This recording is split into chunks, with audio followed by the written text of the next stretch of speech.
I'm not bad. I'm just drawn that way. Houston, we have a problem. But why male models? Are you not entertained? Why so serious? It's alive! It's alive! The snozberry tastes like snozberry. Welcome to Film Logic, a podcast about movies from the past, the present, the future, and every fandom in between. My name is Mike, and we are part of the Retro Logic community, which is a bunch of swell guys and gals on Discord. And I'm with my co-host, Adam. Adam, are you here? Oh yeah, baby. You better believe it. Yep, we're all here. The gang's all here. And I think, if I'm not mistaken, Adam, that we are the only podcast right now on Retro Logic. That's active. That's active. I'm a little sad. I'm a little sad because I found my love during the week with the other podcasts because those guys did excellent jobs. Of course. Still do excellent jobs. They do excellent jobs, and right now they're charging their batteries, evaluating life, but we're here to fill that gap with all your film knowledge. Yeah, for sure. And that's what summer's for, right? You know, get some time, some R&R. But you know what else is perfect in the summertime? Movies. Yeah, baby. And what are we talking about today? Well, I was thinking we can't do the take the summer off because that would be the dumbest move in movie history, right? Because the gems come out during the summer. Right. And I mean, there's different times of year, right? You know, you think into the fall, into the winters, you know, you kind of get a little bit more, Oscar bait, maybe movies, or towards the holidays, you're going to get your family friendly ones. And then, around springtime, there's always a Marvel movie or two. But summer's where the blockbusters live, man. Yes, that's where the aliens and the cowboys fight. For sure. Have you ever watched a movie on Christmas Day? Because there's always one every year, and I always wonder, who are these people that see? I know they exist, but right. I mean, I've done it on Thanksgiving, but I haven't done it on Christmas. I've seen stuff like Christmas Eve, and I've seen it like the day after Christmas, but never on Christmas. I'm usually doing stuff. I feel like the people that do I'm going to see the opening movie on Christmas Day, they're not related to anything Italian. Because an Italian family would never, ever take I'm going to go see a movie on Christmas Day as an excuse. Right. And, not to paint with a very broad brush, but, there are other cultures that don't necessarily celebrate the same Western holidays that we do. So, that's really what the movie theater is about, though, right? It's the great melting pot. Everyone's welcome. Good. I'm glad that they have something to do. For sure. And yeah, like I said, I wouldn't go on Christmas, but yeah, Thanksgiving, I've done that. Yeah, you're not standing in line at Best Buy 6 a.m. No, for sure not. Okay. And no. And I can also see it too. Mom is busy cooking in the kitchen. She's just older brother, get these kids out of the house for 4 hours, please, while I just get ready. I could see it. Mm-hmm. Yeah, I could see that too. No one's ever gifted me with a movie to get me out of the house. Yeah, it's fair enough. Yes. So, and I have to walk back what I said. If I didn't mention that our Retro Logic, it does do a lot of streaming on the YouTube. Yeah. So don't think that they're slackers. No, they're just not talking into microphones. Right. Mm-hmm. Sometimes even when you do things that you love, you got to take a break sometimes, and that's totally okay. And you should do that too, listener. Take a break. Yeah. Go out for a walk. Go on the swings. Right. Exactly. But whatever you do, don't stop listening. Yes, we need this. We need the metrics. I'm so sorry, guys. We need this more than the writers who are on strike. Yeah, right. And I definitely feel like we'd be remiss as a film and movie podcast if we didn't say something right at the beginning, right? Yeah. These people, these writers, these actors, they put their heart and souls into these things that we love, and you know, get these people paid what they're due. And some of the stuff coming out is pretty harrowing. Like, did you hear about like the how Disney wanted to pay like background actors for like 1 day of work, and then they could use their image in perpetuity for the rest of their, for the eternity without having to pay them again? Crazy stuff like that. Were they hoping to do like a face scan and then Yeah, use AI? exactly. Yeah, pretty much. Crazy. Yeah. Yeah, and that also, I don't know, that reeks of like cyberpunk like levels of corruption. Right, for sure. Like that's just so gross. Yeah, that's like Aeon Flux levels of Exact. evil. Hey, hey, hey. Sorry, I'm stealing your thunder. Hey, hey. Yeah, we'll get to that. Yeah, I have to get on my soapbox, and I have to say that the writer, when his vision is honored, and if he is in fact amazing at writing, then this person that writes it kind of carries the movie. I mean, the director is good at the montages and the scenes and getting the feel, but it's the writer that gets us from point A to point B. So give him the money. Give him the money.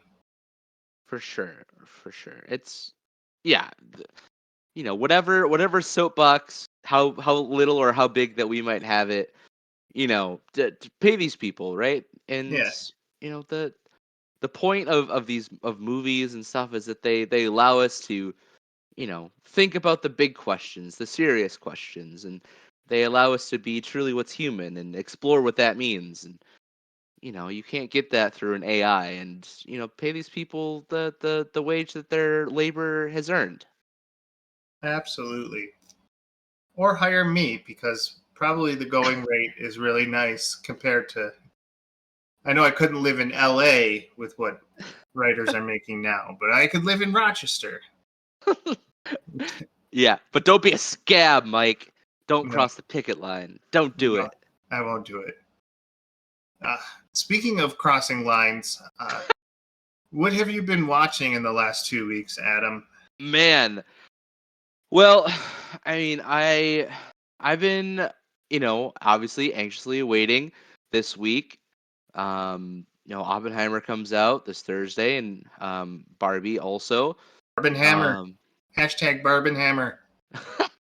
I plan to see Oppenheimer Thursday, so I see that opening night, and then I'm seeing Barbie on Saturday with some friends who've decided to do the double feature. So I'm just excited that people are excited to go back to the movie theater, and yeah, so I'm looking forward to that. But I've also been partaking in some other summer blockbusters. I've recently seen the Indiana Jones movie, which was, I mean, hey, like, it's not Raiders of the Lost Ark, and but however, I do think it's a fun. It's exactly what you want out of a summer movie, right? There's Yeah. some good action sequences, some great quips, some one-liners, and Harrison Ford's in it, and he's just as curmudgeonly as ever. And it's everything you want from a summer movie. And um, really, what I was looking to get out of it is, like, were they able to capture, even just a little bit of the fun of the originals? And I think they do. I think there's a certain level of adventure, or a certain level of fun, and the action sequences are really big, and They're really grand, and I really enjoyed Phoebe Waller-Bridge, and hopefully maybe into the future they'll use her again in the context of Indiana Jones. But um, yeah, the cast Um, was great, and yeah, I definitely recommend. without spoiling anything, do they Mm, pass the buck to a new indie, or is there hope that it's mm, going to be revitalized? mm.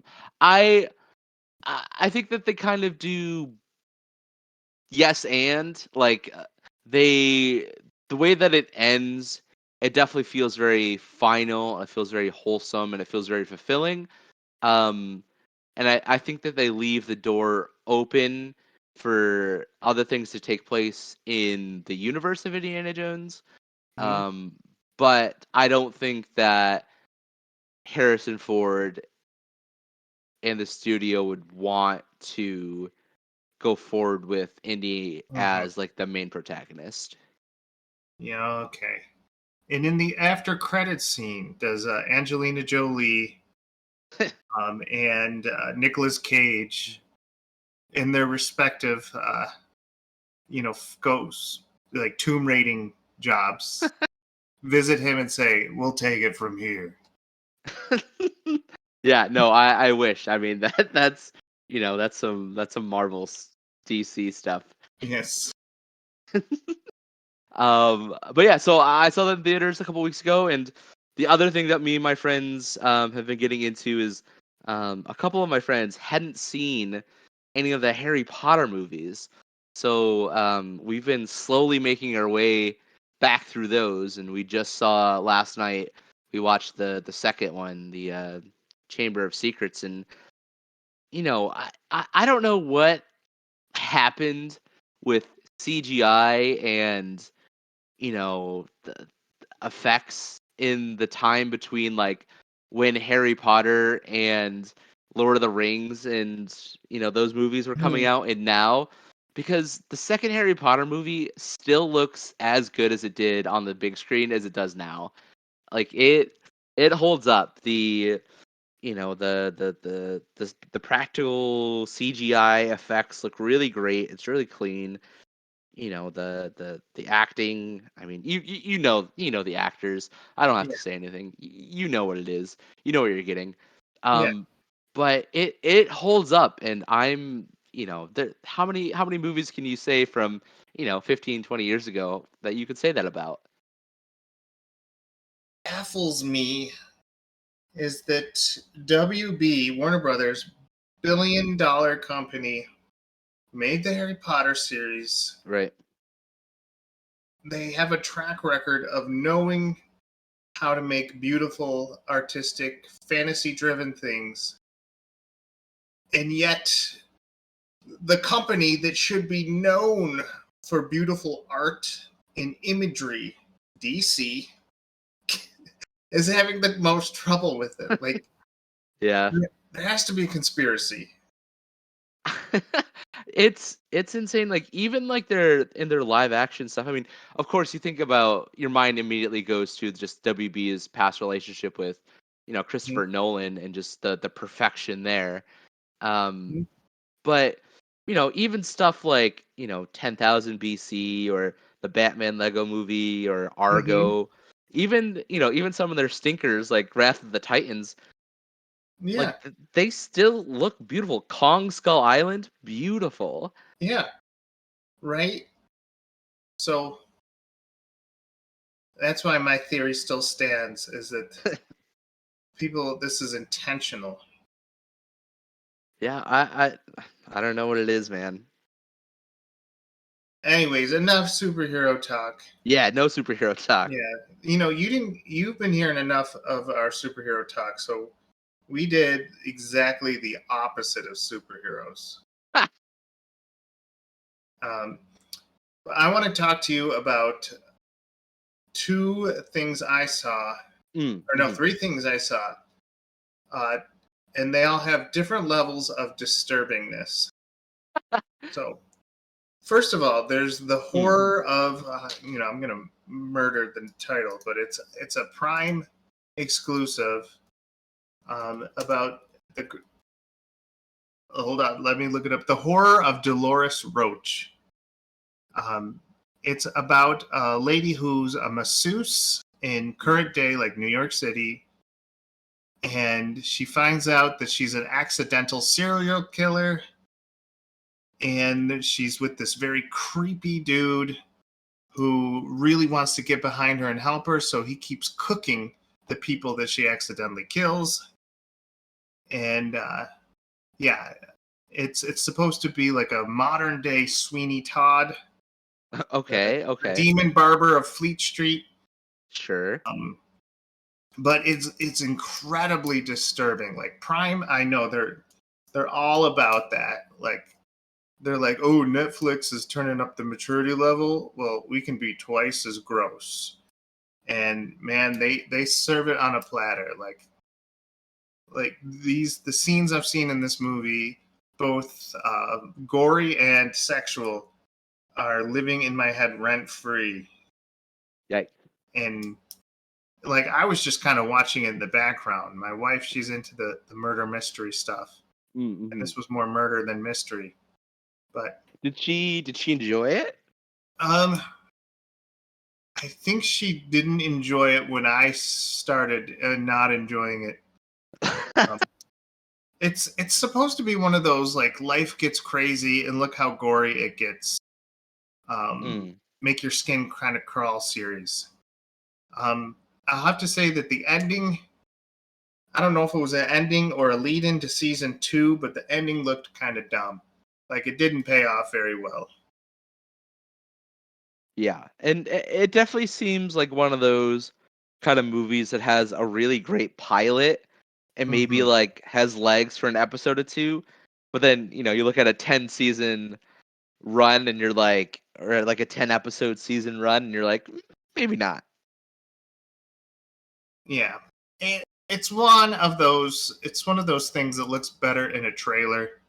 Sure. And then you see it and you're like, ugh, I need to take a bath after that. Right, and it does sound like a weak kind of combination of Demon Barber of Fleet Street and like Dexter. Yeah, it definitely, it feels like they're trying to match the levels of grossness to Dexter. We read up on it after we saw it because I'm like, I want to know what gross person did this. And it's supposed to be like a metaphor for that term when new buildings take over poor neighborhoods. Oh, gentrification. Yeah, it's supposed to be a metaphor. I'm like, really? That got lost. That got lost between the 8th cannibal scene and this weird guy. And so yeah, and I mean, if you have to read the wiki to find out what the metaphor is for the thing that you're watching, you probably didn't nail it. Yeah. So if you're, I don't have Netflix anymore, which I'm hoping to change in the future. So I often think, oh, well, maybe Prime can, scratch that itch. And I'm finding that Prime is not like, Prime goes too far. It's like, the third grader who it tells really good, like, bathroom jokes. And then, like, the friend next to him doesn't want to be beaten, so he tells, like, he goes too far with the jokes. And that's what Prime is. Yeah, and I feel like Prime either, it goes one way or too far the other way. Yeah. Because there's some decent stuff on there that, maybe if they, like I think of always when I think of Prime, like the go-to for me is Jack Ryan. Like I love that show. Yeah.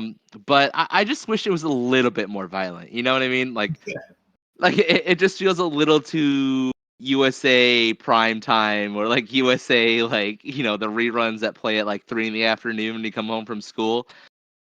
So like you didn't think Jack Ryan was violent enough? Yeah, I mean, especially when you think about like other shows in that genre that exists. You think of like 24, right? Like it came out before. Like it felt like 24, I don't know. It definitely felt like 24 had higher stakes. It definitely felt the violence. I felt like the violence in 24 was like more consistent to me at the level that I would like. All I thought is I don't want to see Jim from The Office naked. And That's fair. That's That's all fair. I thought. That's so fair. next to that disturbing movie is a movie that should have been as disturbing, but it actually feels squeaky clean in comparison. And that is, I got to see from Angel Studios, The Sound of Freedom. Now, this is a movie about child trafficking, and it's a true story about an agent named Timothy, can't remember his last name, but his real life adventure of saving children from trafficking using his wits to trick traffickers to get arrested. And I think what makes this movie cool, Jim Caviezel plays Tim, is there wasn't any groundbreaking chemistry between characters or like cool heist scenes or anything like that. But I just think like it's grounded in the fact that this was based on a real story. This is a real thing that somebody did. And I think that kind of carries it, that like makes you kind of feel proud that you're watching it. And, and I really like the fact that he used non-violent methods. I mean, yeah, the police had to come in and arrest them, but he's not having Liam Neeson fights and killing like 50 people just to save his daughter. He's using like real police tactics and detective tactics to get these guys and to save this one person. I know that there's some controversy over, this was written by Whack Jobs, but, I go back to the source material where if Whack Jobs want to get me inspired to stop trafficking, I say, go right ahead. I did not see any red flags of government conspiracy in this movie. It's heavy-handed and it's trying really hard to make you cry over children. Using music, using the tears in Jim Caviezel's eyes, and it really likes to put like the camera on his face and show him crying, like almost as if he's begging you to stop the trafficking. Right.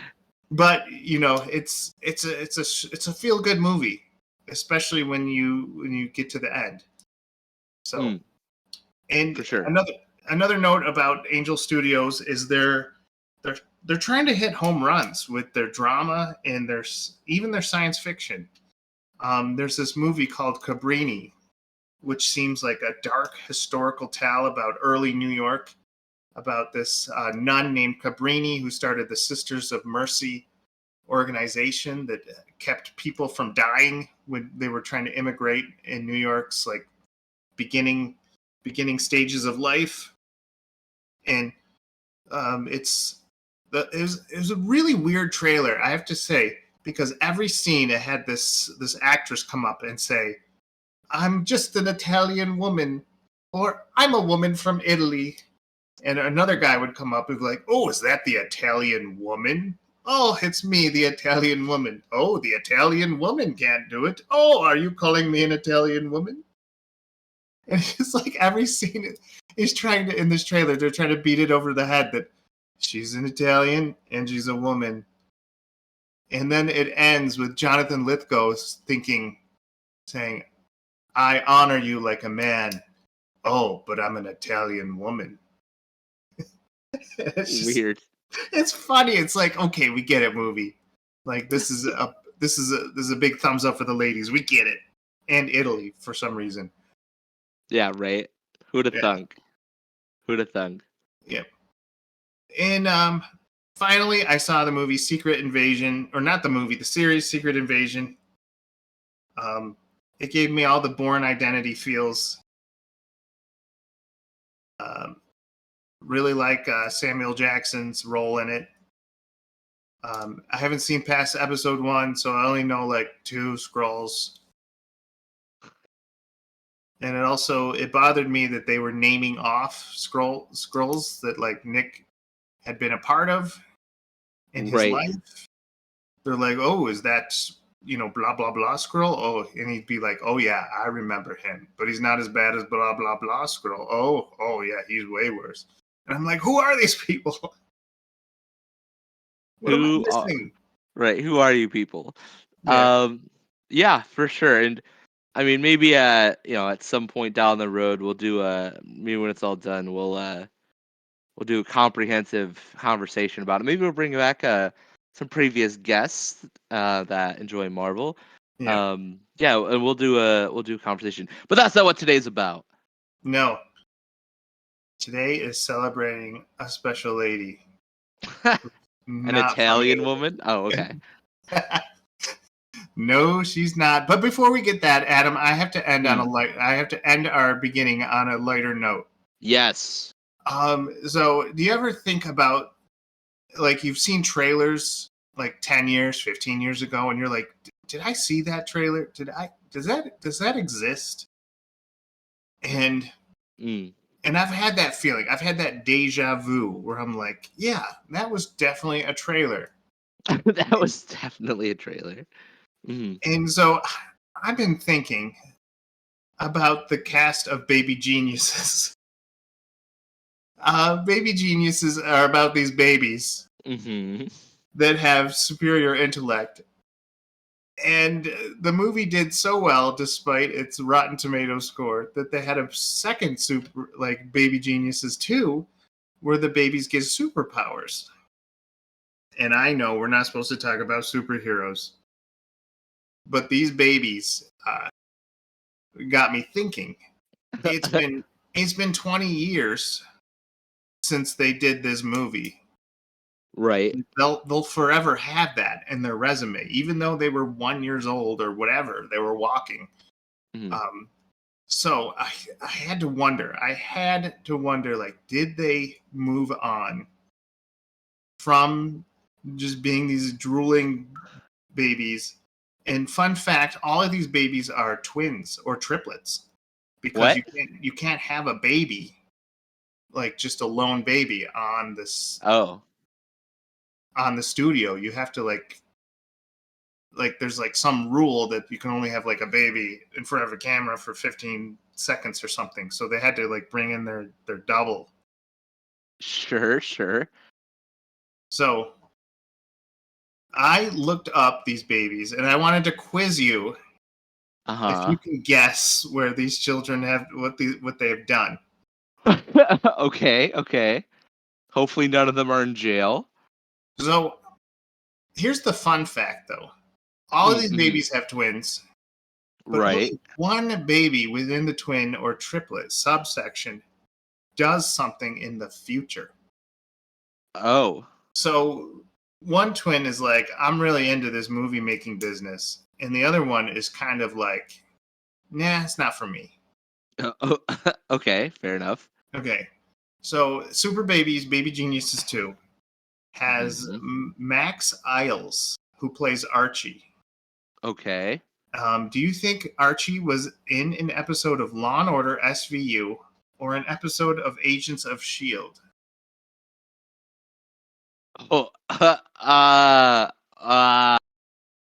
Use all your background knowledge. I feel like everyone and their mom is on Law & Order, so I'll go with that. You are correct. Okay. And that's the only thing he did, and so. Okay. I feel like that was a softball. Yeah, I think like you get a free coupon to be on Law & Order after you do a movie. Yeah, for sure. Like it's not hard to get on Law & Order. Yeah, I think I've been I had to turn down a few times, but yeah, they just keep calling. Yeah. So the second baby, Miles Fitzgerald, who plays Kahuna. Oh wow! Does he have water powers? He was a popular name in the early 2000s. Sure, I'm sure. All right. Was he on an episode of Unsolved Mysteries or FBI Files or Drive-Ins, Diners, and Dives? My heart says Diners, Drive-Ins, and Dives, but my brain says FBI Files. That is correct. You're at 100% right now. Yes, okay. I love this. All right. Jared Scheidman, who plays Okay. Finkelman. Okay. There's a Okay. baby called Finkelman. Okay. Was he in the cozy 12 Days of Christmas or the cozy 12 Dogs of Christmas? What? Are you sure that these aren't the same movie? I'm gonna say the dog one because that one just feels more Hallmark to me. I'm sorry. It's the 12 Days of Christmas. Oh man, you're right. If it was a dog one, it would be like Mary Barksmith or something like Yes. that. Right. And you can't put a baby next to a cute dog. The dog would totally win all the affection. Right? Yeah. Okay. Well, now we have Joshua Lockhart, who plays Alex. Oh, bad boy. Yeah, he's the bad boy of the group. I'm sure he is. Was he on an episode of Lizzie McGuire? Oh, Or an episode of Life with Derek? like now that's something I haven't heard of in a long time.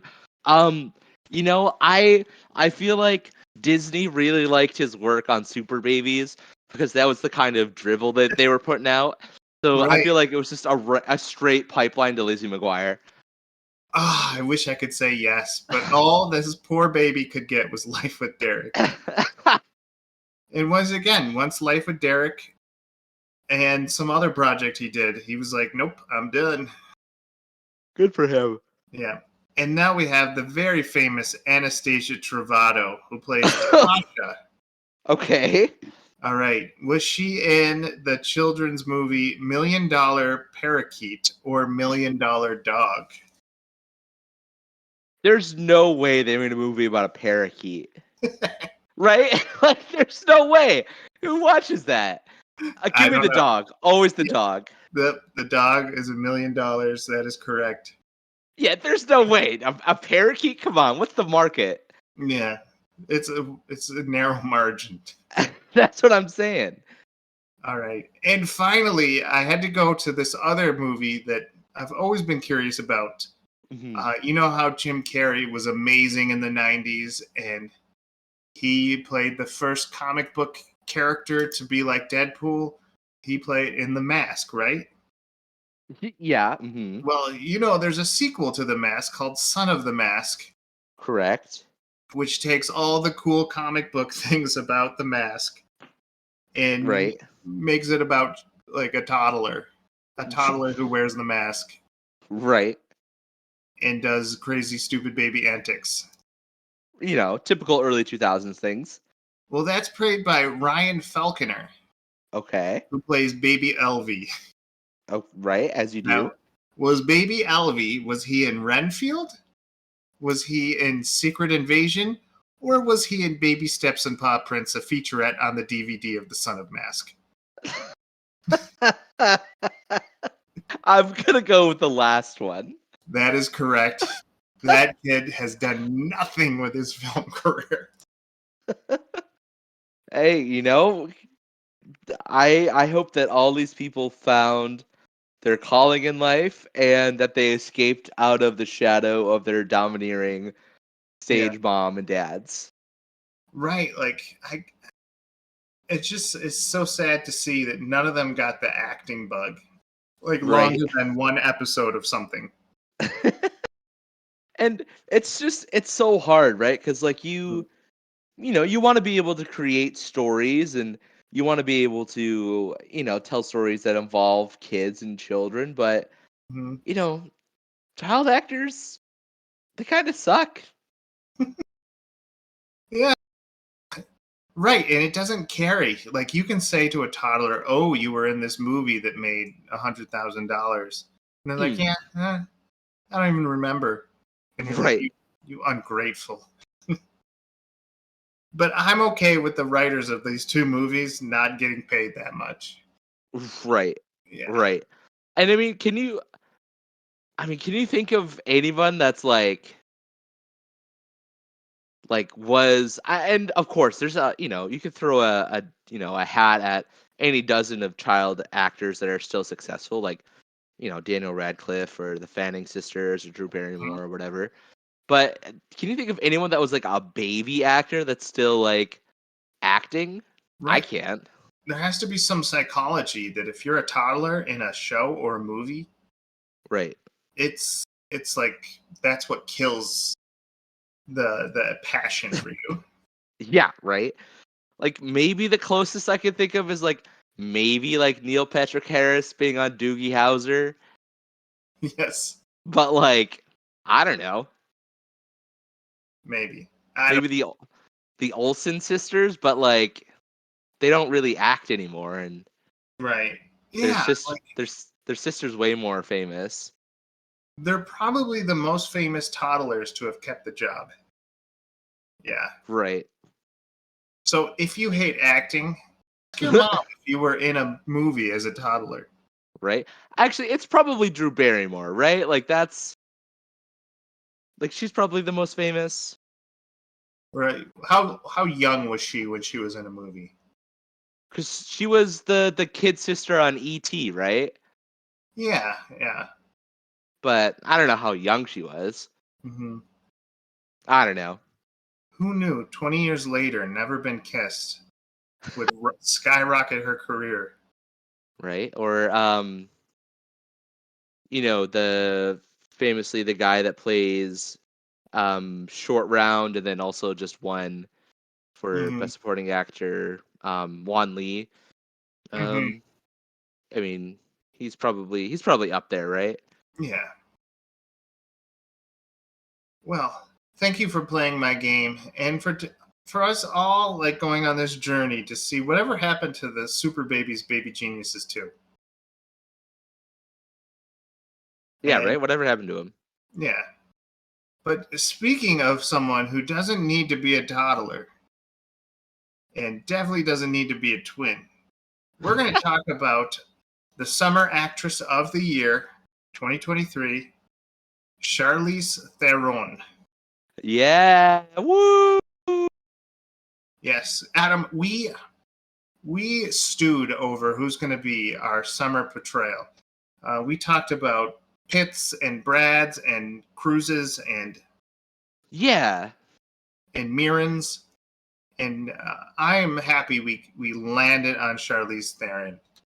Yeah, for sure. I mean, I think to me, she's the quintessential like female like equivalent to your traditional male summer blockbuster actor, right? Like she's every bit the equivalent to, Keanu, to, Tom Cruise or, what have you, right? Like she's, you know, good looking, handsome, beautiful, like, Mhm. those other guys, but, she also does her fair share of stunts.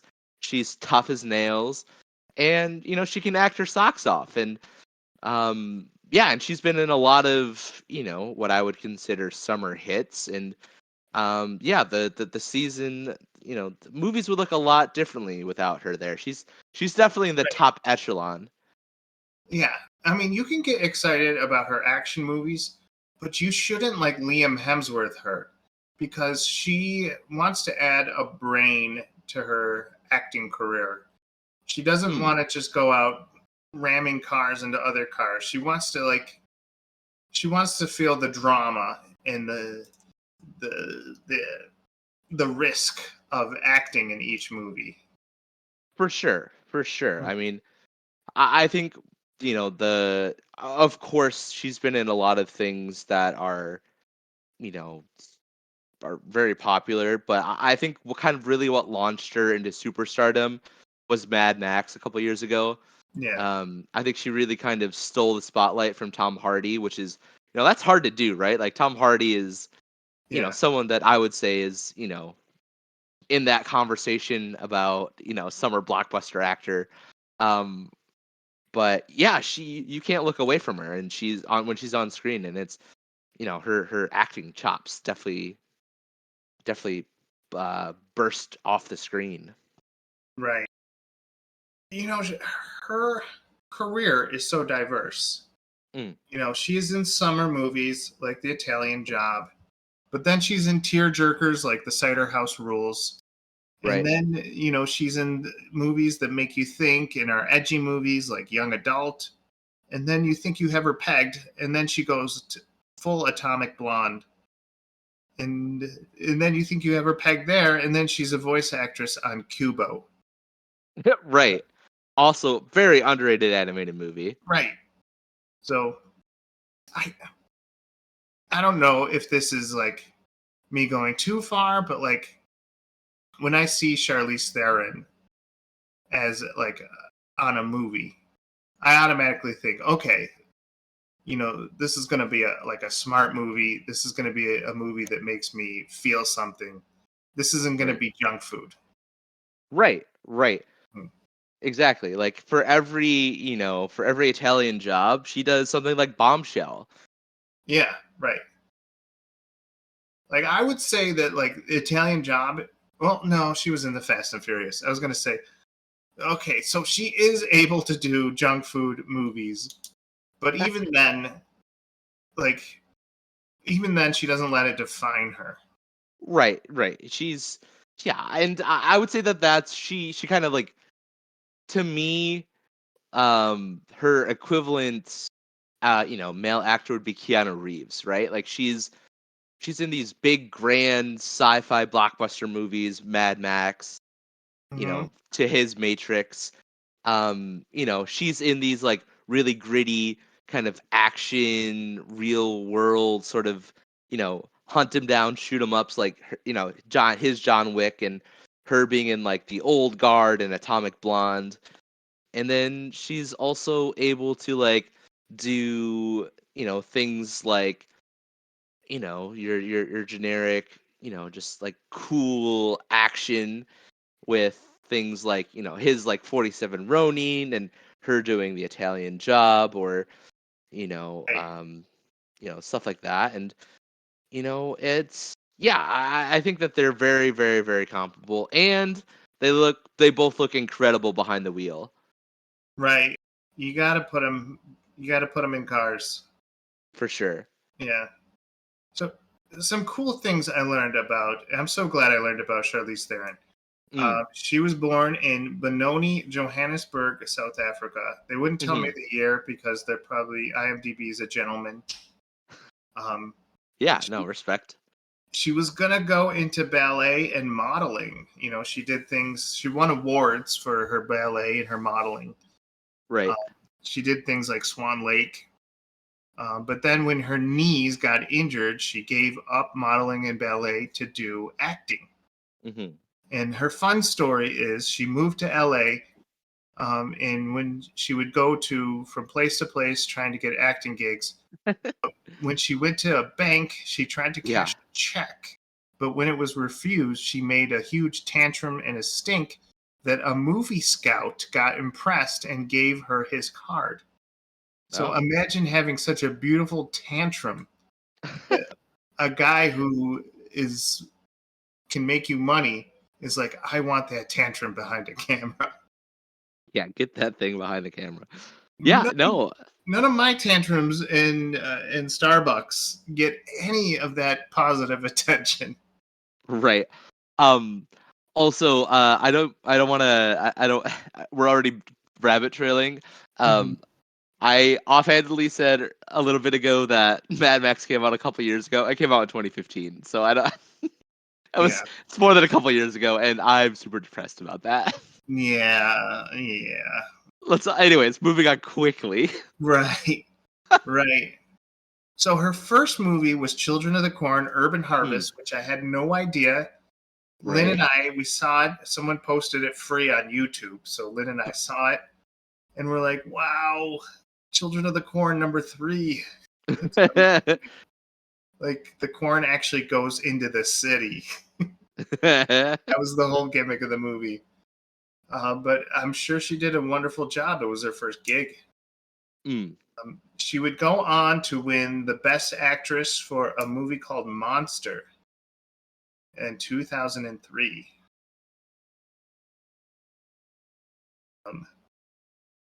Have you seen Monster?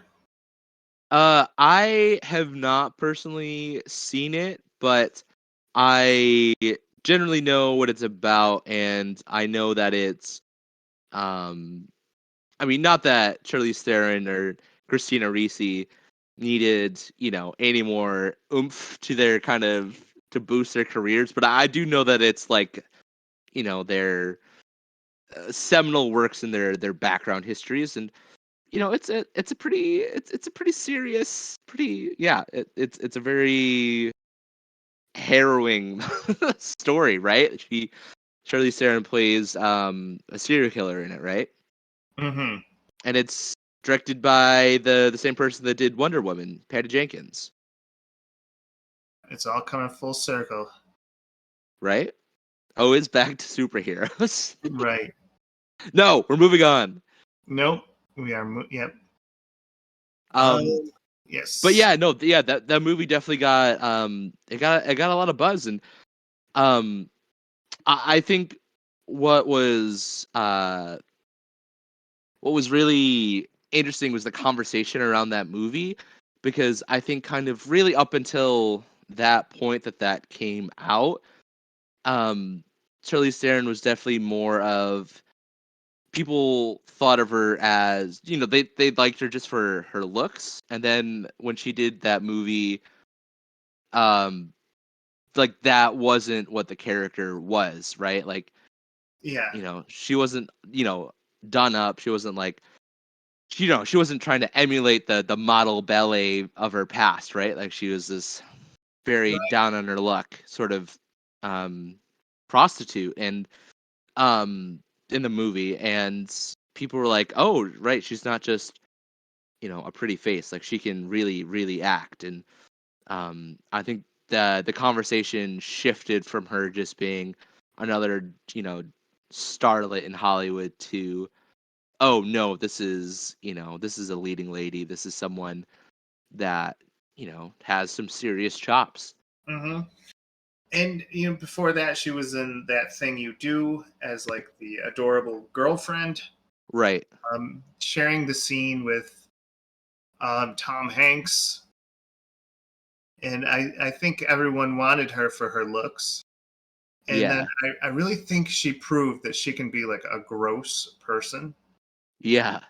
Like in young adult, she can be like this gross adult that's always drunk. Right. Like, you can still value her. You don't say, "Oh, she's lost her purpose because she looks gross." You say, "No, no, this makes me want to look at the screen more." Yeah. I feel like very few actresses can do. I mean, try it, Jennifer Lawrence. Try to be gross and ugly and see if people want to stare at you. Yeah, for sure. I think she can. I think her ability to kind of swing in both directions is really something that kind of defines her, right? Like, she's doing, one second she's doing The Road, right? Yeah, And then the next she's like this regal queen in, the Snow White live action movies. right. Being a villain, she's very good at being a villain. Um, just being Mm. like cold-hearted or crazy. Because in The Road, she plays like the flashback wife, right? Yeah. Mhm. The one that's like, "No, I don't want to have babies. I just want to be dead in this world." And Right. and you're like, okay, she's crazy and depressed, but I mean, understandably. she does it in a way where you're like, oh man, like if the job is to hate this person, she is nailing it. Right. Right. And again, another one of the world's, really underrated, underappreciated movies. And yeah, I definitely think that she's, um, yeah, I think she's a big reason for it. Her and Viggo Mortensen, of course. Yeah, good old Vigo. Good old I Viggo. wish But this he'd isn't do it. about him. Yes. Absolutely. Um, so yeah, like, how would you define her acting style? Like, Mm. it's, I would say it's serious. Even in action movies, it's always like this serious, contemplative style. Yeah. Like Keanu Reeves, like you said, like they always look like they're thinking. Right. She's very introspective, I think. And Right. um yeah, and I don't want to, I don't want to have to typecast her or, validate her acting by comparing her to like a man, but I think that she does bring a similar energy to Keanu does.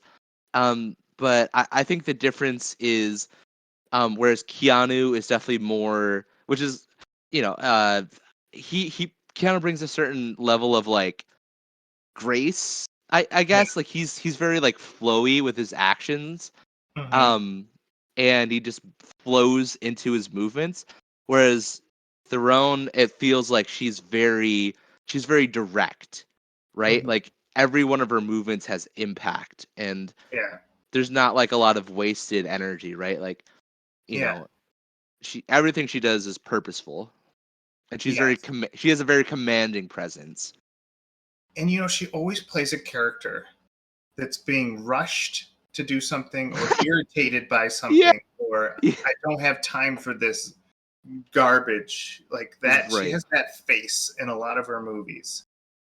for sure, for sure. And I think one of the many things that I appreciate about her is that her and the characters that she plays, more often than not, she's the smartest one in the room, right? Like she knows what the exit strategy is. She's thinking, 2, 3 moves ahead. Mhm. She's large and in charge, and no one questions it.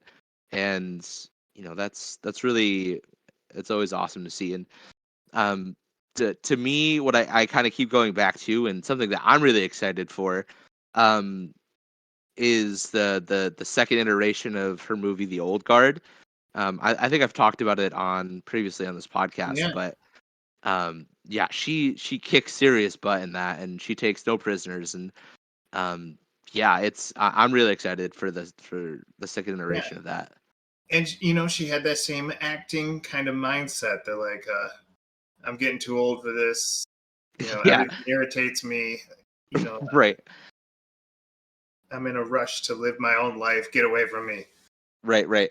But then I also do think that she then also always has a good sense of justice, where I think Keanu is like his sense of like what's right and what's wrong, I think, is more along the lines of Mhm. like what's fair. And but for Charlize Theron, I think she doesn't really care about fairness as much as it is she cares about getting what um getting what her and her friends deserve, if that makes sense. So like if you're her friend, she'll go in the movie that she'll go to any lengths, and like it doesn't matter, if she has to kill someone, or it doesn't matter what the morality is, she'll do it if it means helping out her friends, and she'll go to any lengths to protect those Right. bonds. And I think it's in a lot of her movies, it's kind of like it's hard to gain that, but once you do, she's like a loyal friend for life. Yeah, she does the like I didn't think I was going to get into a relationship. Darn it, you got into my heart. Now I have to sacrifice myself for you kind of a motif. Right, right. She's definitely she's got the mama bear going on. Yeah, but the difference between her and Keanu is no director wants Keanu to speak paragraphs. Like Charlize Oh is yeah. allowed to speak paragraphs. Yeah. One line is enough for you, Keanu, but Charlize, you can do monologues. For sure, for sure. And Keanu definitely does the brooding, contemplative, the one-liners, unless he's in Bill and Ted's for whatever reason, um, or Point Break. Yes. um, but this isn't about him. Nope. Um, but yeah, no, Charlize always has like she always has a monologue or two about, just she's always just so grounding. It feels like, right? Like she always has like Hmm. a sense of gravitas. Yeah. If you had to give someone a weekend to experience her movies, Which 5 movies would you say you absolutely have to see? Oh, that's a great question. I mean, I think the easy answer. I think I have like three really easy ones, and then two maybe not so off the top of the head, Hmm. your head. Definitely the Old Guard. I think that's number one for me. Um, I think secondly, I would go right to. Oh, I thought it was gonna be easy, but it's not. I'm Mad Max, Yeah. for sure. And then three, I would say, I think you have to go right into Atomic Blonde. I think so. Those I think are her three like kind of acting like really serious ones. Hmm. And then I think to like kind of get outside of that, I think you have to. I think you have to watch. You have to say Monster, right? You got to see her Yeah. for her Academy Award. Mhm. Um, and then I think to kind of like maybe palate cleanse from that, maybe just get a little Kubo in there just to get Right. a little voice acting. So I would say those five. And for the if there's someone that's under the age of 18 listening, first of all, welcome. And you maybe can't see any of these R-rated movies that we're talking about. Um, I would say maybe swap out the two R-rated ones there, or the three because I think Atomic Blonde is also R-rated. I would swap those out maybe with the Fast and the Furious movies and Astro Boy, where she's like the narrator. Oh, Um, forgot about yeah, that one. Okay. right. And then I would then throw in another fun, adventure-y, action-y, the Italian Job, I think. So my pick would be, Yes, she's in a lot of sci-fi. she Like is. like you could do different playlists with Charlize. You could do, I want to do a sci-fi. Okay, if you do a sci-fi playlist, you're talking Mad Max, Aeon Flux, The Old Yeah, Guard, Prometheus.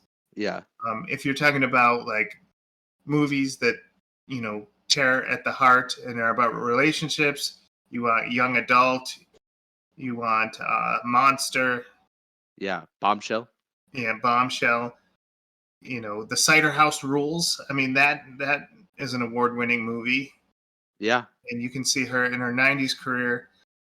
If you want the popcorn flicks, Fast 8, F9, Italian Job. right. You know, if you Mighty just Joe see her Young. fall in love with Mighty Joe Young. If you want to see her fall in love with Seth Rogen, long shot. Yeah, Um, I heard good things about it. She does comedy really well, right? She's in A Million Ways to Die and in the yeah, West, and yeah, so yeah, she's funny too. yeah. She's like the Steph Curry pick of any draft. You know, Right, right. and I say Yeah. that as someone who doesn't know sports, but if I saw Steph Curry, I'd pick him.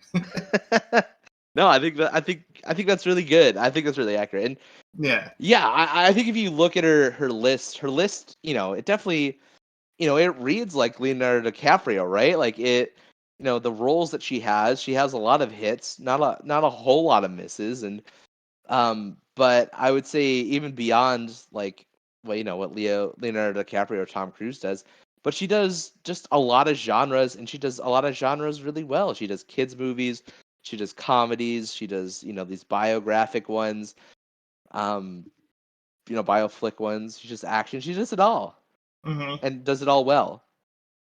Would you say that her role in Prometheus? Would you say it was Ooh. a positive thing in the Aliens movies? I think Prometheus is hard to talk about. I think because people went into that movie with such astronomical expectations for it, Hmm. and It's an I alien movie without aliens. right, and um, it, like it's one of those movies where you either love it or you hate it, and I think that for the people that love the movie, Charlize is a reason that people really do like it. Like She was a she's strong definitely choice. like a positive. Um, Mm. but I think for people that dislike it, I think that they point to her as them trying to replace like Ripley. Right, which And she doesn't mm, really have that energy. She wasn't trying to like set aliens on fire. right. And I think people were maybe a little disappointed by that. Hmm. Um, but yeah, and that's what's hard because I think Prometheus to me was just like a Ridley Scott like passion project. Like that was just like him going for an artistic. He had to just get this vision off of his chest because it's such a divergent It's movie a spin-off. from right, exactly. It's like such a departure from the formula for the other Alien movies, right? Hmm. It's like watching Hobbs and Shaw and getting upset that it's not enough racing scenes. Right, right, Yeah, for sure. But I no, I think that she's a net positive in that movie. right. Now, was she the one that got into I don't know, the surgery machine? Yeah, And that was her? Okay. A lot of these things I'm like, oh, that was her, retrospective. Yeah. yes, I'm pretty sure. Yeah, it's been a while. Don't quote me on that. Sorry. We're going to I'm have to do pretty sure an though. Aliens episode one of these Yeah, days. yeah, we'll have to go back and watch, but I'm pretty sure. Hmm. So, 65%. yeah. So, action scenes. Yeah. Um, she's been doing action for a while. Mm. Would you say that she's good at action movies? Would you say that like she adds value to the punch and kick and the shooting and all that stuff? Oh yeah, I mean absolutely, for sure. I mean she's um I think she has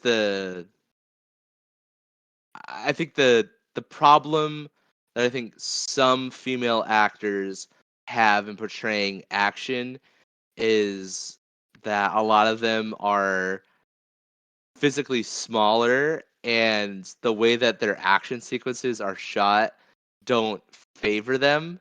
Yeah. Um or the people doing the action sequences aren't traditional actors that do action sequences.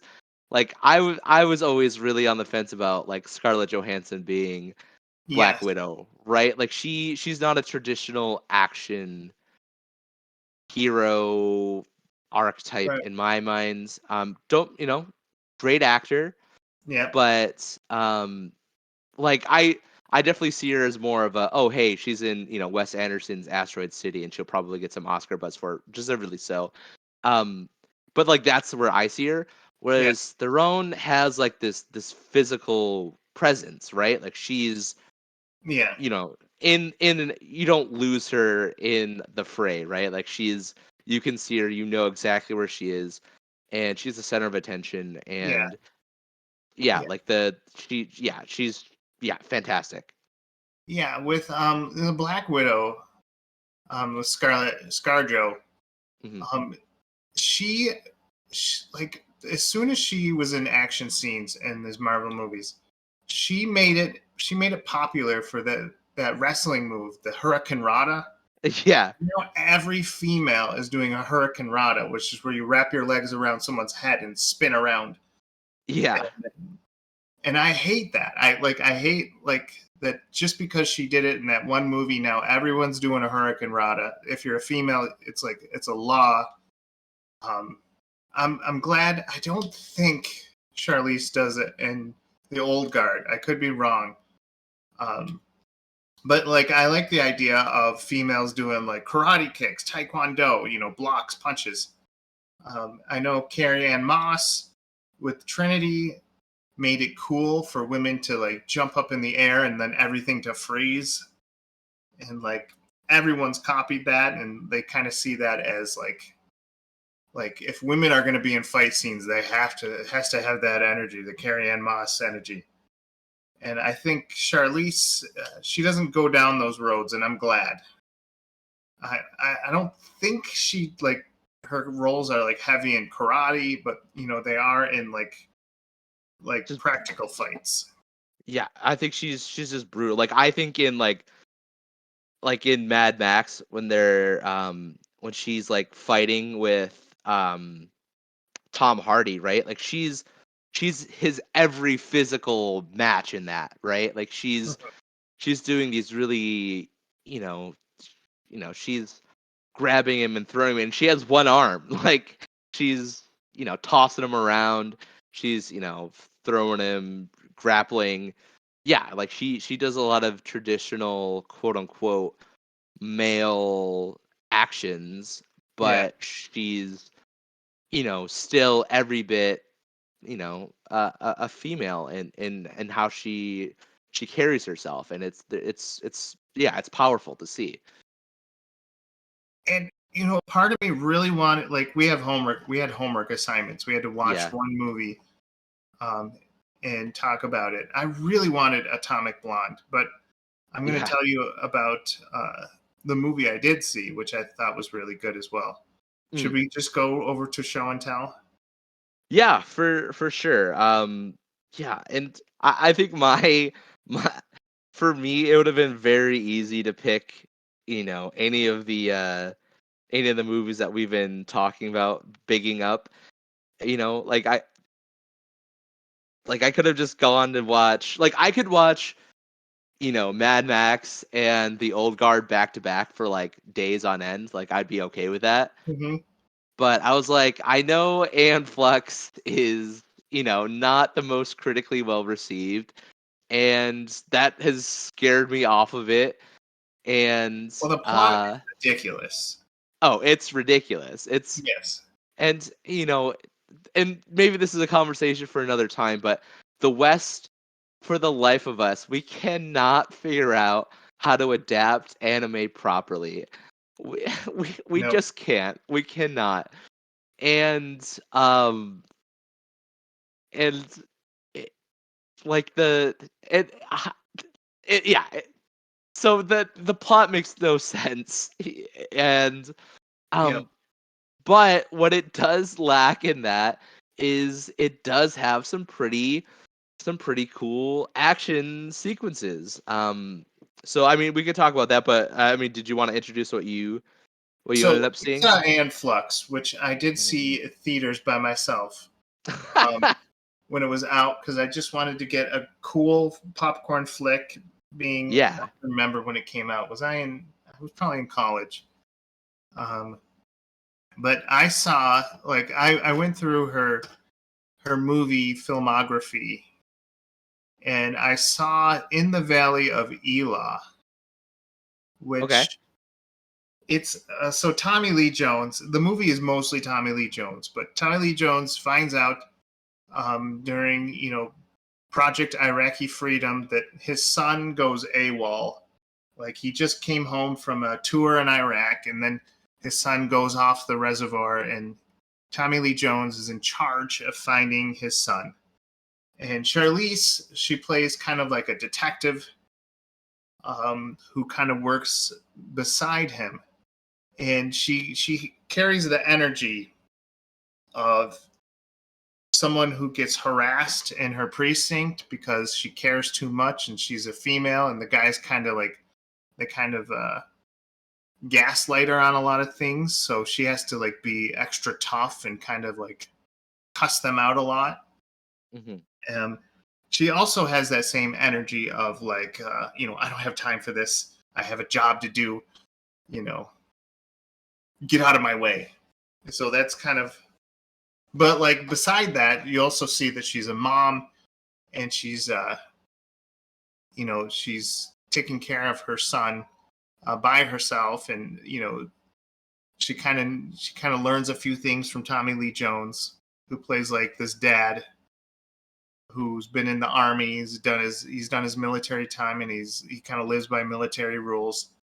Um, the movie ends up being like commentary on the Iraq war and how it messes up soldiers. It turns them into like these insane people who can't who lack common sense because they're so unhealthy. And it gets to that point at the end of the movie, and you're like, oh my gosh. Like, and it does it in a very subtle way. It's not trying to jam it down your throat. But it does it in the way, like, in the backdrop of like this murder mystery. Like, what happened to Tommy Lee Jones' son? And what does it have to do with a tour in the Iraq War? So, like, it had me hooked because I really wanted to figure out what happened to this kid. And, one of the things, like, Charlize, she doesn't eat up the scenery. Like, she doesn't make the scene about her, but she kind of, like, lives within the atmosphere of the movie in a way where you can appreciate her. So I think she did a really great job about that. Tommy Lee Jones did a great job too, playing like the grumpy curmudgeon who just wants to find his son. And like, I know this movie would have been a hot topic in 2000s. Like, you would have people steaming at the armpits. It wasn't that popular, so like it didn't have like any public outcry. But now seeing it in 2023, I'm like, oh, like I feel it. Like, it's a part of history how they feel about this war. Right. Yeah. So like to me, that felt more impactful. Is like, I don't have to feel like this is a hot topic. I can feel like this is a reflection on how people felt. And it ends in a very powerful way about how they felt about the America going into this war. But it was also, it's a look into how soldiers who just got off their tour, how they were living. I won't say that it's for everybody. It's a great story. It's a little slow. For some reason, like, every bar they go into is a strip club. Like, even ones where you're like, oh, a normal bar, and then like, boom, nope, just kidding. Yeah, that was kind of weird, but I would say it's a great story. Right. Okay. It's called In the Valley of Elah, which is like it's because Tommy Lee Jones keeps telling this story about David fighting Goliath in the Valley of Elah, and it's supposed to be about how a young kid fights a monster that's bigger than himself. Right. Right. Interesting. Interesting. Well, I mean, so out of 10, what do you give it? I would give it a solid 7. Okay. Okay. Okay. Do you have any last thoughts, or are you ready for me to Nope, just just show a my solid tell? effort by Charlize. Okay, so yeah, AM Flux, it's a stinker. I don't know what more I could tell you. It's bad. Like, it just is, and no, no, there's no beating around the bush, Mike. And it's not Theron's fault. She dominates every scene that she's in. But the story is kind of like, I haven't seen the anime, so I don't have I don't have that context. So to me, watching it just felt like, it really just felt like they were trying to rip off the Matrix so hard. Post-Matrix, And right? what? It was post-Matrix. Yeah, right. Yeah. And it just felt like they were trying to rip that off just so hard. And but without any of the, like, it felt like Power Rangers, Mike. It felt like Power Rangers. Like all the really cool, like, fly by wire, the cool, Hong Kong action of, the Matrix. It wasn't there. Yeah. And I think a lot of it was just the cinematography isn't great. Just weird angles for action sequences. The whip pans and like it just didn't showcase action well. It didn't frame action well.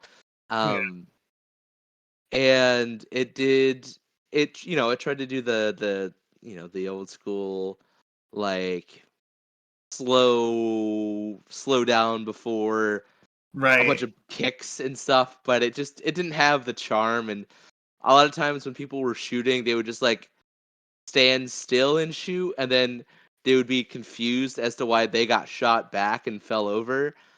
Um, but I mean, so the plot is just very generic sci-fi. Charlize Theron is this, super soldier, and she's part of this terrorist cell, and they all are able to communicate telepathically.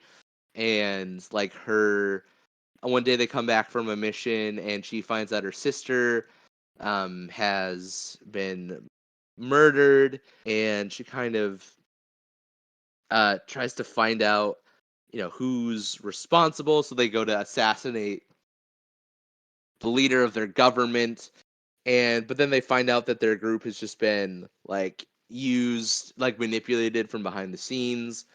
Mhm. And she finds out that she's like a clone or something, and Right. then That's where it gets weird. there's like they find out that like only a small percentage of the Earth's female population is able to like conceive children or something, and her and like some of the other clones that she was a part of were part of a cloning program to like repopulate the Earth or something. And then Mhm. I don't they like something, for whatever reason they decide to destroy all the clones, but she survives somehow. Yeah. And then the movie is just about her like regaining her freedom, but at the cost of like all her friends die. Yeah. And yeah, it's just like your generic sci-fi action dystopian movie. And I like Charlize she's fine. She's like one of the lone bright spots in the movie, right? She delivers her action well. She delivers, you know, s- the writing isn't the greatest, but that's not her fault. Um, and yeah, no, it's fine. I can see why people really dislike it. It's funny because it's understandable why people don't like it. Like it's bad, but it's not bad enough to be a cult classic, if that makes sense. Yeah. I mean, you did skip over the best parts. Oh Uh, yeah. she has a sidekick who has like hands for feet, Oh yeah. Yeah.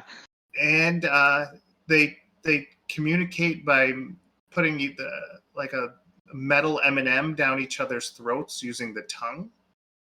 Oh yeah. That's how they communicate like telepathically. Right. I forgot about the kissing. It doesn't she have to climb like a huge rope to get into a blimp to talk to like the Grand Master? Yeah, it's like this weird sci-fi space blimp. Like it's like they want you to think it's made out of a material that's futuristic, but it kind of just looks like aluminum foil.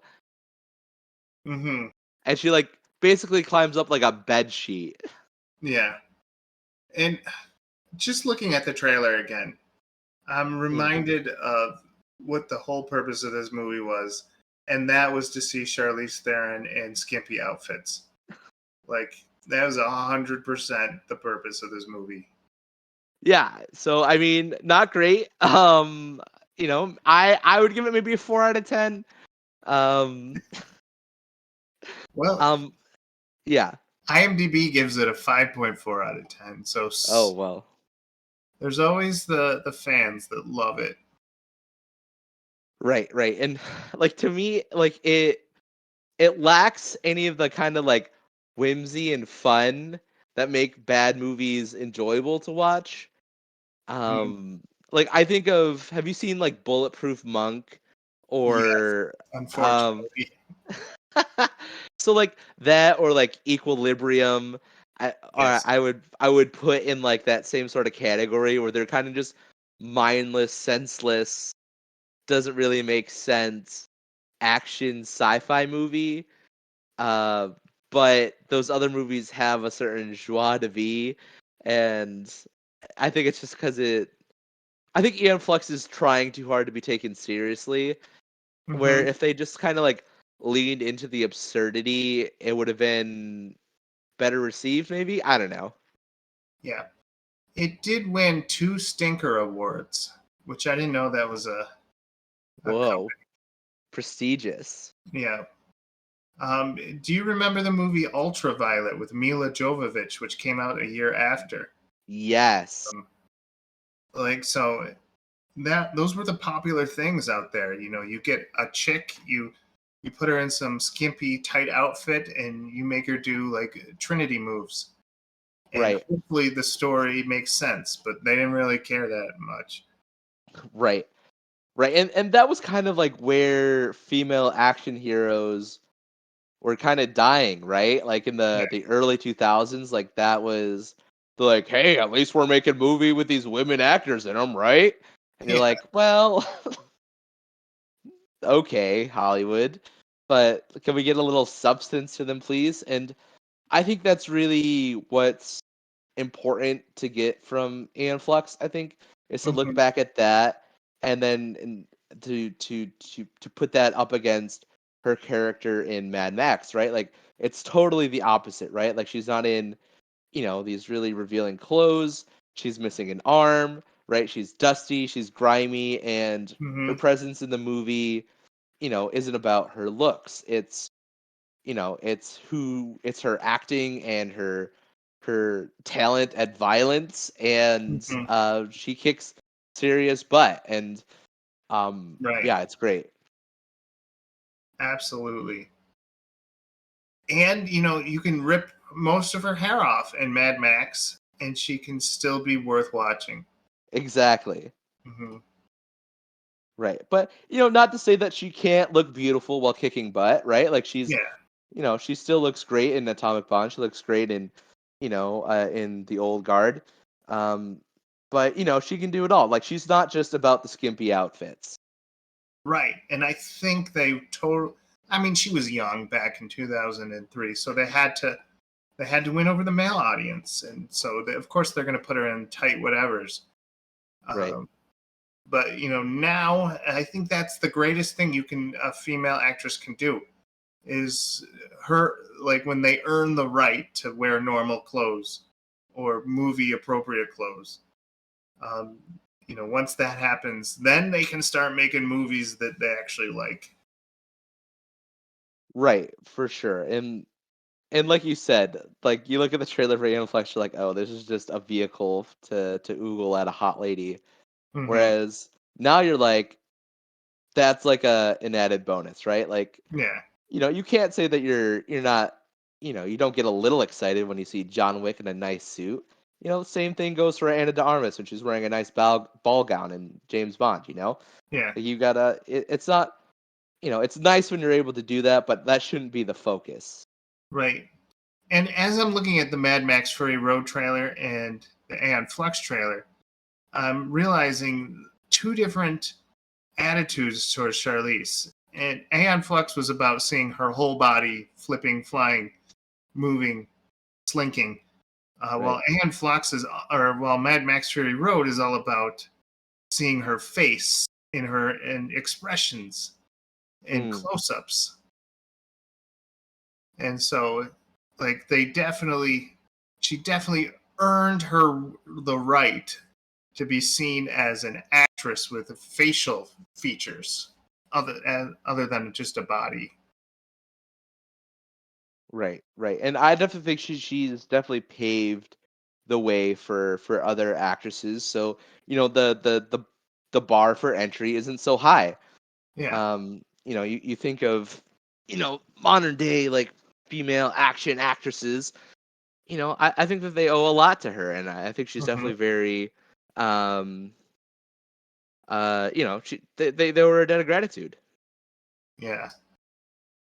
Also, if you see the first Mad Max, it's the first one has like the atmosphere is so different from the ones that we're used to now.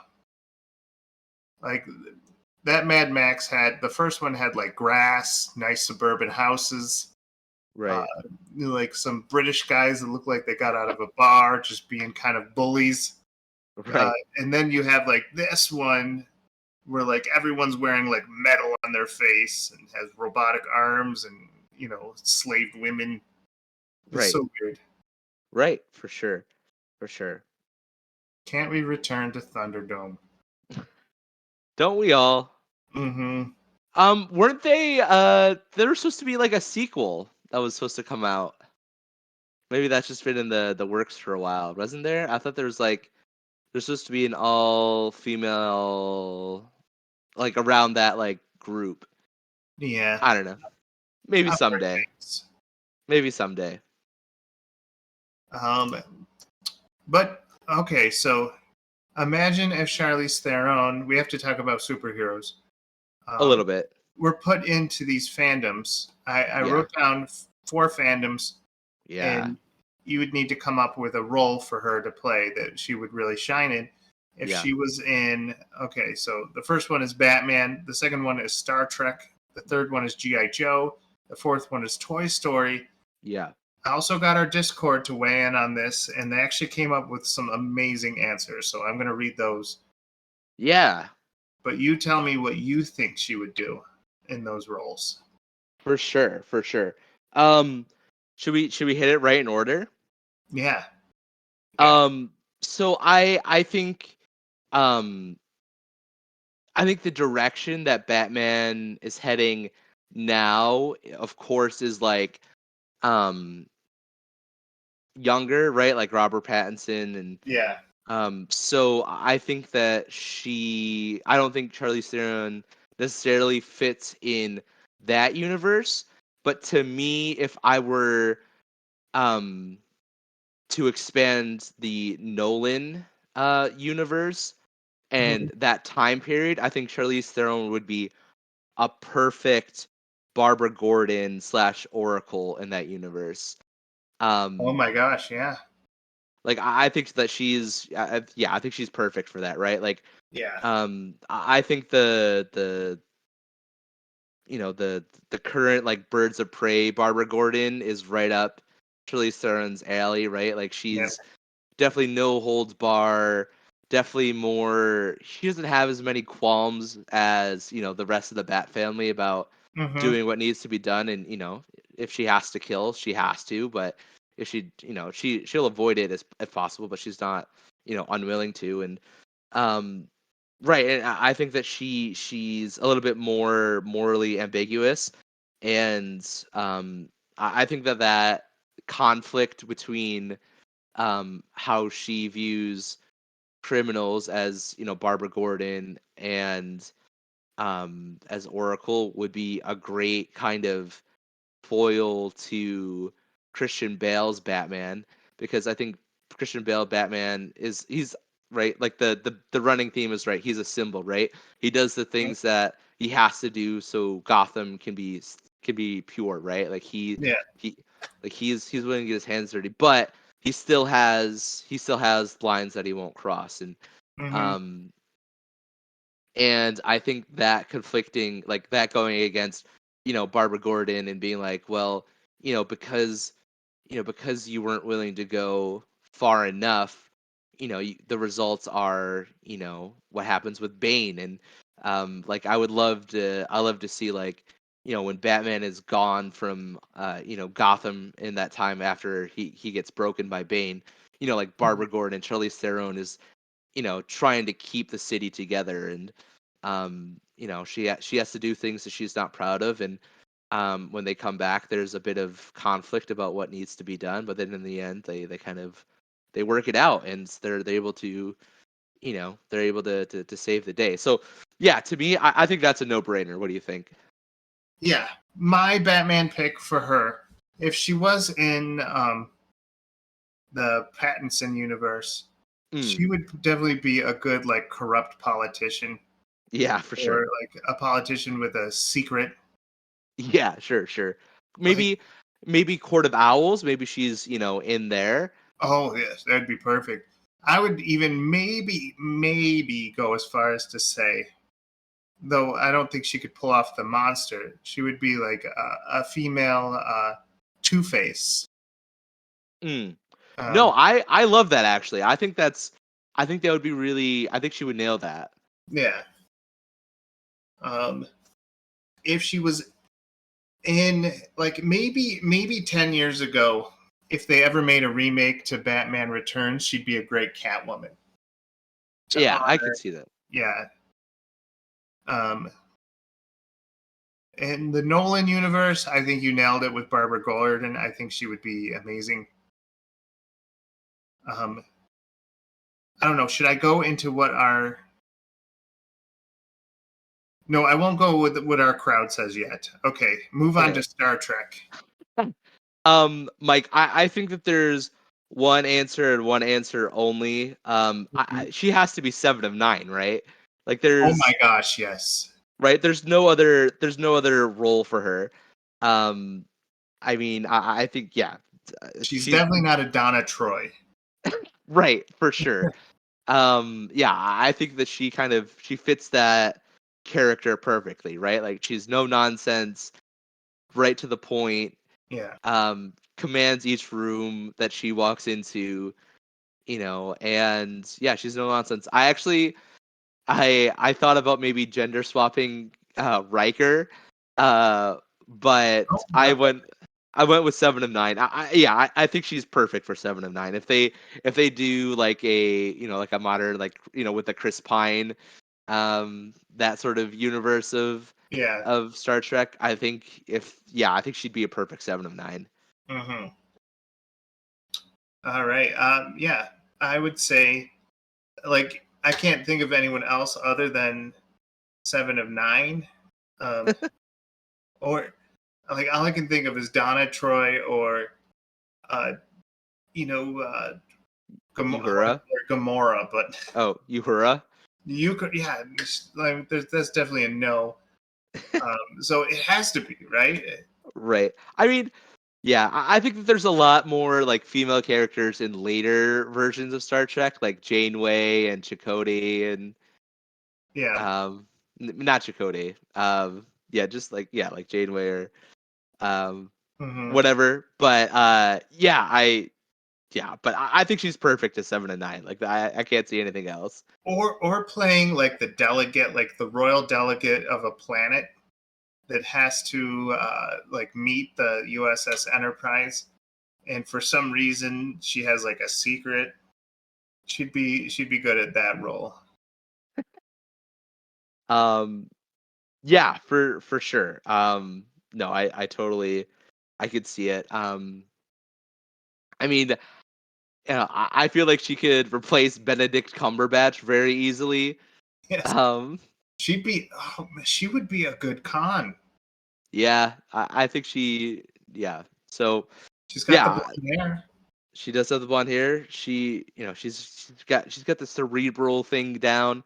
Um, but no, I think the perfect role is 7 of 9, and yeah, I think she A has to be. gender swapped Star Trek uh, with Jennifer Lawrence as Kirk. And she's gone. Yes. I love that. That's so Yes. great. Yeah, Jennifer Lawrence would be Picard, or sorry, Kirk. Yeah. Um, GI Joe. Ooh, so this was, I mean, don't get me wrong, tons of really great female Joes, but what just kept coming to mind is how sick would she be as a gender swap Storm Shadow, Well, wow. Uh, right? that role is usually for Asians, so True, very true. that'd be amazing if they could pull it off. For sure, and I get that. I I totally get mean, that. the movie based off of Storm Shadow, or Mm, I mean, they did a really bad job representing him because he's supposed to be mute, and he's right. so talkative in that movie. So they couldn't have done worse. Like, Very talkative, and this is in our universe, and we get to recast and we get to redo things as mhm, we see fit. I mean, I just she just I don't know, she just screams Storm Shadow to me, right? Like the the physical menace of Storm Shadow, right? Like like when he walks into the room, you're like, oh, that Cobra Commander, he seems kind of silly, right, with his little cape and all that.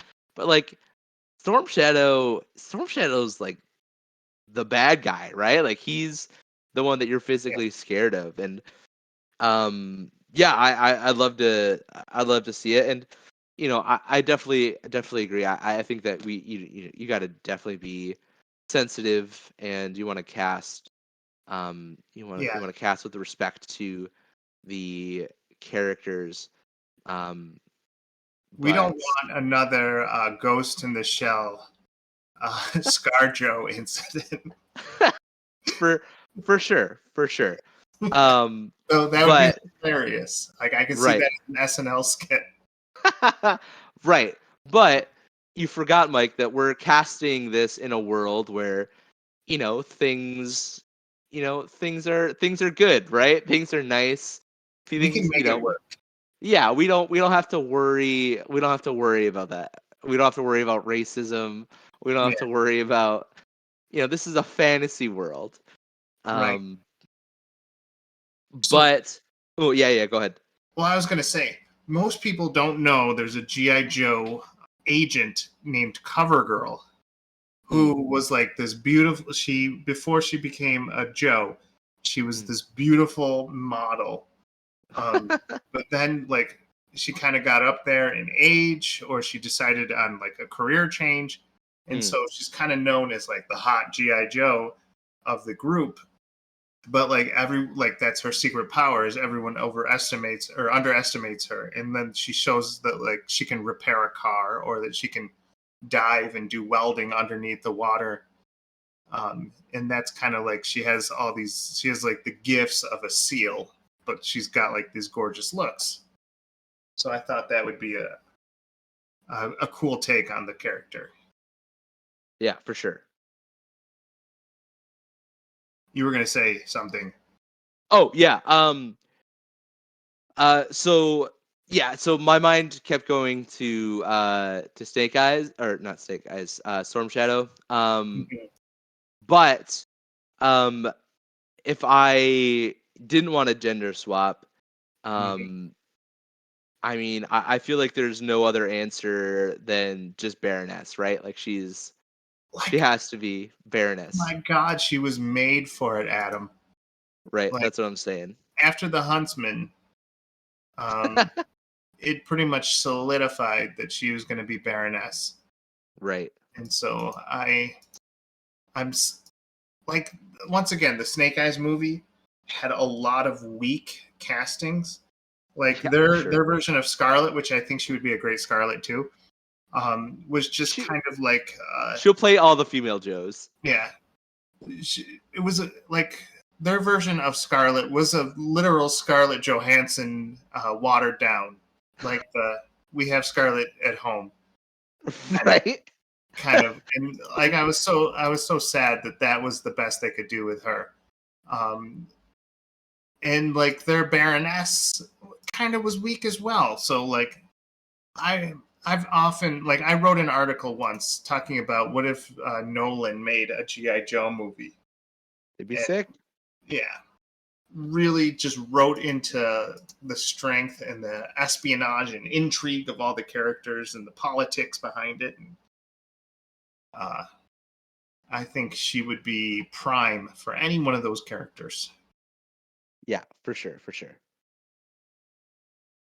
Um, and then finally, the fun one, Toy Story. Where would she What, fit in the Toy Story movie? Mike? I mean, it's again, I I got two characters especially in drawing from the recent one, my mind first immediately got drawn to Duke Kaboom, played by Keanu. The comparisons have been made tonight. We've beaten that horse very dead. Yeah, and so I think that she'd be great, and I would love for her to keep her South African accent for that. I think that'd be really funny as Duke Kaboom.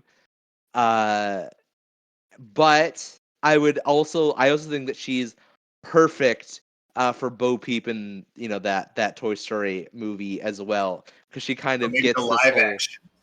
right, like Yeah. she's because in that Toy Story, Bo Peep has become kind of like this scavenger survivor kind of. She's got like an edge to her, and I think Charlize Theron would be perfect for either of those two roles. I think a gender swapped Duke Kaboom or Bo Peep, I think it's just calling her name. Well, now that Mattel is starting, has 18 movies in the hole after Barbie, I think she'd play a great Polly Pocket in the Toy Story universe. If she was the leader of these tiny women who were they're really nicely dressed and they have these teenage clothes and all these accessories, but they live like these savage tiny women that have their own tribe. I think that would be a lot of fun for her. Yeah, for sure. Yeah, no, I think that these are all yeah, I think these are all incredible ideas. Yep. Yeah, I love all these. I love all these ideas. Now I want to. Now I want to see. I want to see these. Like, and every time we do an episode, we always talk. We always dream, and then I get a little sad because I know deep inside we can never see these. Well, you know what the philosopher says: don't let your dreams be dreams. Just do it. Yes. See, now all I can think about is just a Charlize Theron voiced Little People Yes. toy, and she's just kicking butt and taking names. Yep. As a spear for some reason. Yeah, right. Made out of like a toothpick. Yes. So on our Film Logic chat, which is part of the Retro Logic chat, Presto the Magnificent says that in the Batman universe, she should play Batman, which I think that might be cool. She would be a good billionaire. Yeah. She could be the female Batman, which is Batwoman, which has her own kind of, her series kind of got messed up. For Star Trek, he said Spock. I don't know who Spock is. Maybe it's just a typo for Spock. Yeah, maybe. That was where my brain went first. For G.I. Joe, he wrote G.I. Jane, which is a different movie, but I'm sure if he was creating a character called G.I. Jane, she'd do very well. And maybe a Spock is a female Spock. Maybe. And then Toy Story, I love this answer. Andy's mom. Interesting. That's genius. I could totally see it. Mm-hmm. Octo Rock 1982 says I'd cast her as Poison Ivy in Batman for sure. Yeah, I love that. Yeah. I think she kind of brings that same sort of energy that Uma Thurman brought in, in years past. But with a But lot less dancing. yeah, I think she'd bring a certain gravitas to it. I love it. Yeah. I like the idea of a Nolan universe that's where Poison Ivy's very grounded, not like a magical witch, but more of this very Eco-terrorist. Unhinged bioterrorist. Yes. Yeah, for sure. Like Greenpeace gone too far. No, I think we all want that. Yeah. We all want more Nolan universe Batman. Yeah.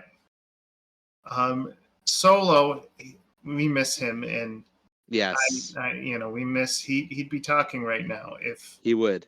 Yeah, but he wrote his Batman would be Huntress. Yeah, I think that's absolutely. Great. Star Trek Borg Queen. I can totally see that. Yeah, in line with 507. Yep. G.I. Joe Zorana. Oh, have to Google that because I don't know who Zorana is, and I pride myself in GI Joe. Um, oh, she's kind of like this pink-haired punk type girl, part of the Dreadnought characters, interesting. and she's a master of disguise. Okay, yeah, Okay. Okay. so kind of going Mad Max in there.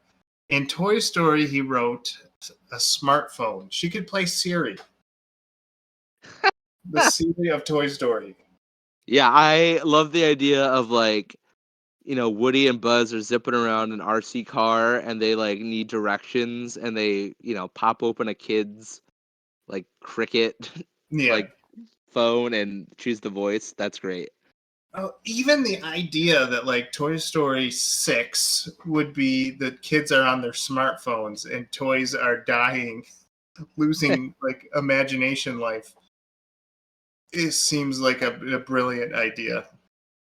Yeah, make it happen. Yep.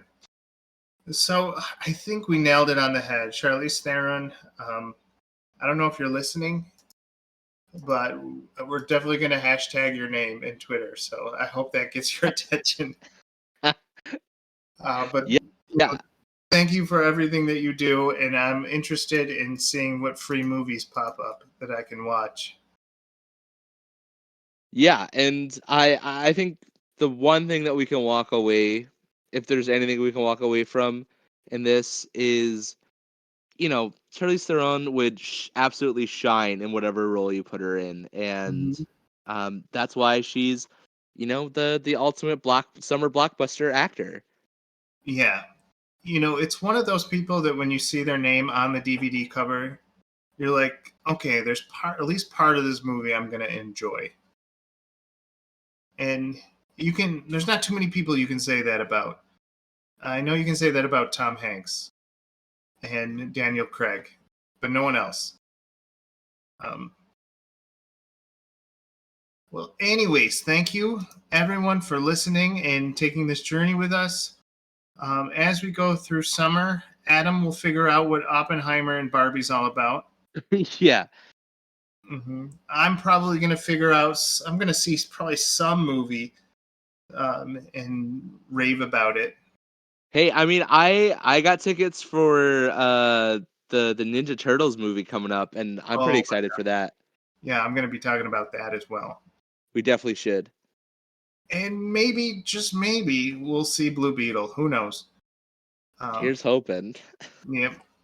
Anyways, I've been Mike. I'm Adam. And thank you for watching Film Logic. And by watching, I mean listening. All right. Yep. Bye. Bye.